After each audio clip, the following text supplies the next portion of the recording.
Hello મિત્રો, નમસ્કાર, જય હિન્દ, વંદે માતરમ. ડેઇલી કરંટ અફેર્સમાં આપ સૌ વિદ્યાર્થી મિત્રોનું સ્વાગત છે. મિત્રો, આજના વિડીયોમાં ડેઇલી કરંટ અફેર્સમાં 12 નવેમ્બર 2024ના કરંટ અફેર્સને લગતા તમામ મહત્વપૂર્ણ પ્રશ્નો કવર કરવામાં આવ્યા છે, જે આવનારી તમામ સ્પર્ધાત્મક પરીક્ષા માટે અત્યંત ઉપયોગી સાબિત થશે. તો મિત્રો, જોઈએ 12 નવેમ્બર 2024ના કરંટ અફેર્સને લગતા તમામ મહત્વપૂર્ણ પ્રશ્નો.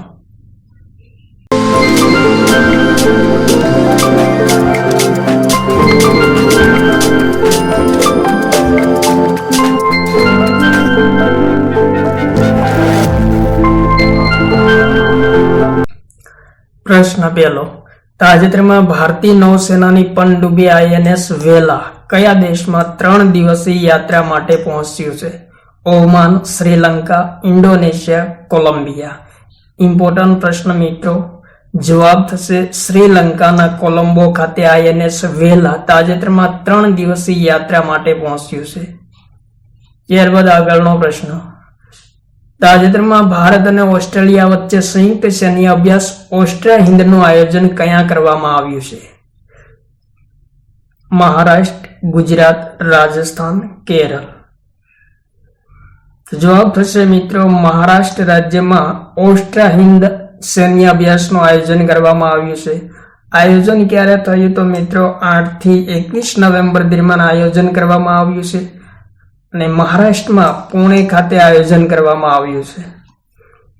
ત્યારબાદ આગળનો પ્રશ્ન. તાજેતરમાં ભારતે કયા દેશને 2 ફાસ્ટ ઇન્ટરસેપ્ટર વોટર જેટ પ્રદાન કર્યા છે?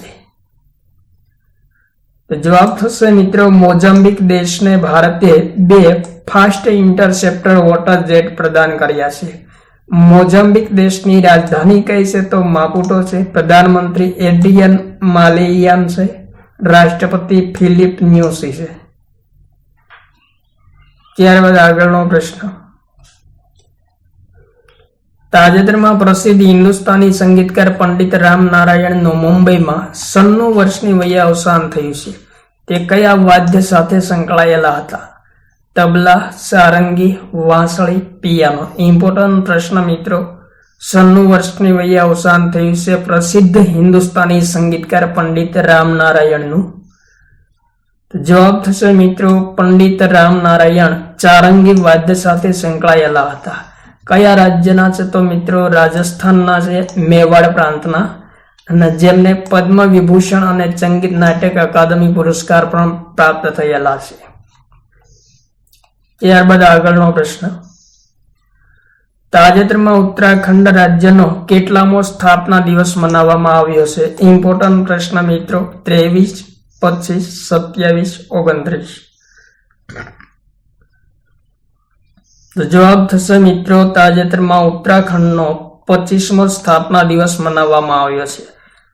ઉત્તરાખંડ રાજ્યની રચના ક્યારે કરવામાં આવી હતી? 9 નવેમ્બર 2000ના રોજ ઉત્તરાખંડ રાજ્ય ભારતનું કેટલામું 27મું રાજ્ય બન્યું હતું અને 9 નવેમ્બરના રોજ 25મો સ્થાપના દિવસ મનાવવામાં આવ્યો છે. ત્યારબાદ આગળનો પ્રશ્ન. વૈશ્વિક બૌદ્ધિક સંપદા સંકેતક રિપોર્ટ 2024માં ભારતનું સ્થાન કેટલામું છે?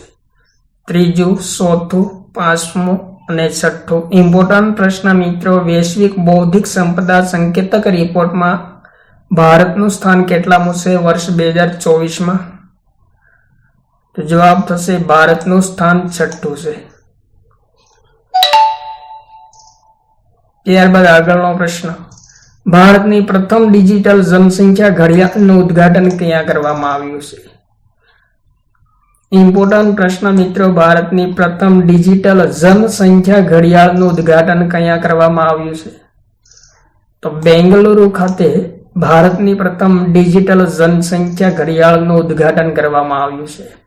મિત્રો, બેંગલુરુના સામાજિક આર્થિક પરિવર્તન સંસ્થાનમાં પ્રથમ ડિજિટલ જનસંખ્યા ઘડિયાળનું ઉદ્ઘાટન કરવામાં આવ્યું છે. મિત્રો, આ ઘડિયાળ 1 મિનિટ 10 સેકન્ડમાં રાજ્યની જનસંખ્યા તેમજ 2 સેકન્ડ પર દેશની જનસંખ્યાના આંકડો અપડેટ કરતી રહેશે. મિત્રો, ભારતમાં 2024માં પ્રથમ શરૂઆત વિશે જોઈએ તો અંડર વોટર મેટ્રો ટ્રેનની શરૂઆત કોલકાતામાં થઈ છે. ટ્રાફિક ઓડિટ કરનાર પ્રથમ રાજ્ય બિહાર બન્યું છે. સેમિકન્ડક્ટર નીતિ લાગુ કરનાર પ્રથમ રાજ્ય ગુજરાત બન્યું છે.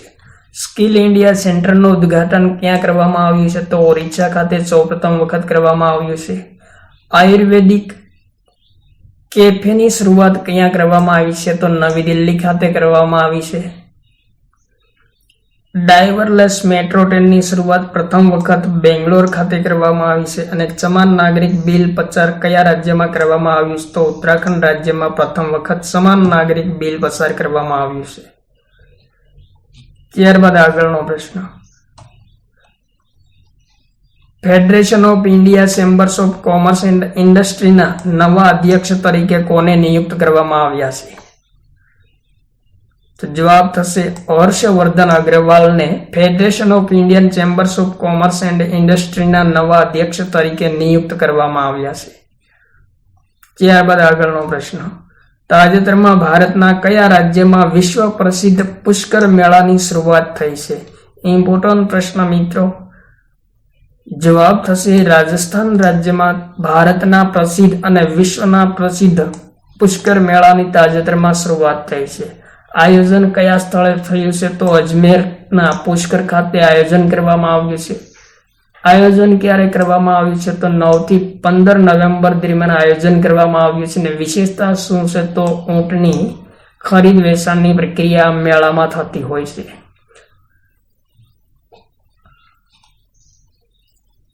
ત્યારબાદ આગળનો પ્રશ્ન, તાજેતરમાં 73મી Akhil Bharatiya police athletics cluster champion 2024-25નું ઉદ્ઘાટન ક્યાં કરવામાં આવ્યું છે તો જવાબ થશે નવી દિલ્હી ખાતે 73મી Akhil Bharatiya police athletics cluster championship 2024-25નું ઉદ્ઘાટન કરવામાં આવ્યું છે.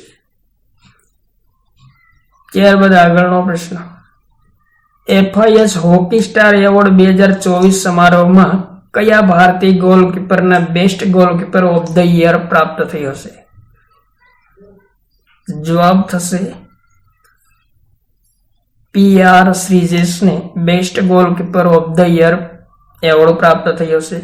મિત્રો, આંતરરાષ્ટ્રીય હોકી મહાસંઘની સ્થાપના ક્યારે થઈ તો 7 જાન્યુઆરી 1924માં થઈ હતી. મુખ્યાલય લુસાને ખાતે સ્વિટ્ઝરલેન્ડમાં આવેલ છે.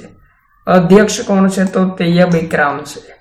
મિત્રો, હરમનપ્રીત સિંહને 2024માં ત્રીજી વખત player of the year award પ્રાપ્ત થયો છે. Important point. ત્યારબાદ આગળનો પ્રશ્ન,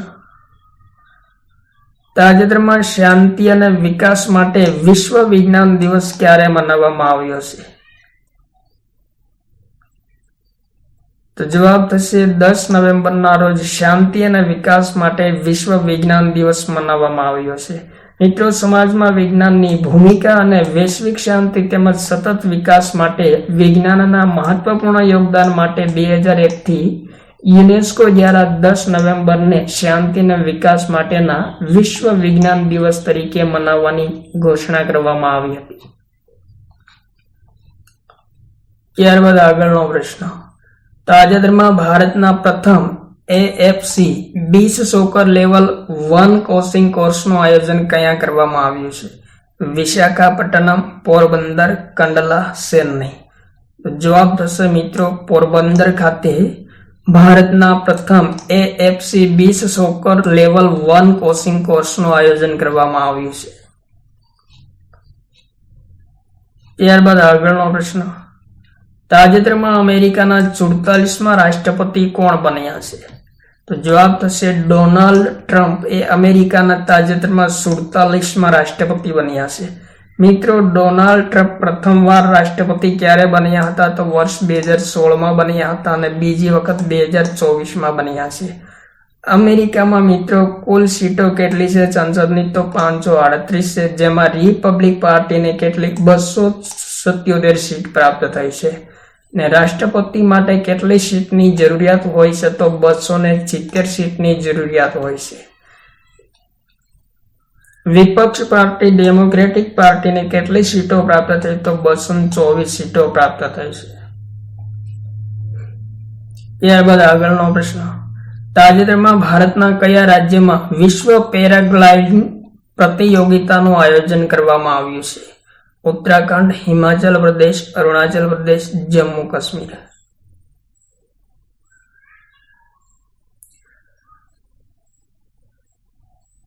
તો જવાબ થશે મિત્રો હિમાચલ પ્રદેશમાં તાજેતરમાં વિશ્વ પેરાગ્લાઇડિંગ પ્રતિયોગિતાનું આયોજન કરવામાં આવ્યું છે. આયોજન કયા સ્થળે કરવામાં આવ્યું છે? તો કાંગડા જિલ્લા ખાતે કરવામાં આવ્યું છે. પ્રથમ સ્થાન કયું છે? તો અમેરિકા વિજેતા બન્યું છે, જેમનું પ્રથમ સ્થાન છે, અને ભારતનું બીજું સ્થાન અને ત્રીજું સ્થાન કયા દેશનું છે? તો પોલેન્ડનું છે. ત્યારબાદ આગળનો પ્રશ્ન, તાજેતરમાં ભારતમાં રાષ્ટ્રીય શિક્ષા દિવસ ક્યારે મનાવવામાં આવ્યો છે? જવાબ થશે 11 નવેમ્બર. 11 નવેમ્બરના રોજ ભારતમાં પ્રતિવર્ષ રાષ્ટ્રીય શિક્ષા દિવસ મનાવવામાં આવે છે. મિત્રો, સ્વતંત્ર ભારતના પ્રથમ શિક્ષણ મંત્રી કોણ હતા? તો મૌલાના અબુલ કલામ આઝાદ હતા, જેઓ એક સ્વતંત્રતા સેનાનીની સાથે સાથે પ્રથમ શિક્ષણ મંત્રી પણ હતા, અને તેમની જયંતિ 11 નવેમ્બરના રોજ રાષ્ટ્રીય શિક્ષણ દિવસ મનાવવામાં આવે છે પ્રતિવર્ષ. મિત્રો, નવેમ્બર મહિનાના મહત્વપૂર્ણ દિવસો જોઈએ તો 1 નવેમ્બર મધ્યપ્રદેશ, હરિયાણા, છત્તીસગઢ, આંધ્રપ્રદેશ, કેરળ અને કર્ણાટકનો સ્થાપના દિવસ મનાવવામાં આવ્યો છે, અને વિશ્વ શાકાહારી દિવસ પણ 1 નવેમ્બરના મનાવવામાં આવ્યો છે. 3 નવેમ્બરમાં આંતરરાષ્ટ્રીય બાયોસ્ફિયર રિઝર્વ દિવસ મનાવવામાં આવ્યો છે. 5 નવેમ્બરે વિશ્વ સુનામી જાગૃતતા દિવસ. 7 નવેમ્બર રાષ્ટ્રીય કેન્સર જાગૃતતા દિવસ. 8 નવેમ્બર વિશ્વ શહેરીકરણ દિવસ. 9 નવેમ્બર ઉત્તરાખંડ રાજ્યનો સ્થાપના દિવસ. 10 નવેમ્બર વિશ્વ વિજ્ઞાન દિવસ. 11 નવેમ્બર રાષ્ટ્રીય ફાઇલેરિયા દિવસ અને 12 નવેમ્બર વિશ્વ નિમોનિયા દિવસ મનાવવામાં આવ્યો છે. ત્યારબાદ આગળનો પ્રશ્ન, તાજેતરમાં કયા રાજ્યની સરકારે પદ્મ પુરસ્કાર વિજેતાઓને દર મહિને 30,000 રૂપિયા આપવાની જાહેરાત કરી છે? તો જવાબ થશે મિત્રો ઓડિશા રાજ્ય સરકારે પદ્મ પુરસ્કાર વિજેતાઓને દર મહિને 30,000 રૂપિયા આપવાની જાહેરાત કરી છે. ઓડિશા રાજ્યની સ્થાપના ક્યારે થઈ હતી? તો 1 એપ્રિલ 1936માં થઈ હતી. રાજધાની ભુવનેશ્વર છે. મુખ્યમંત્રી મોહન ચરણ માંઝી છે અને રાજ્યપાલ રઘુબર દાસ છે. તો આ હતા મિત્રો 12 નવેમ્બર 2024ના કરંટ અફેર્સને લગતા મહત્વપૂર્ણ પ્રશ્નો, જે આવનારી તમામ સ્પર્ધાત્મક પરીક્ષા માટે અત્યંત ઉપયોગી સાબિત થશે. થેન્ક યુ મિત્રો. જય હિન્દ. વંદે માતરમ.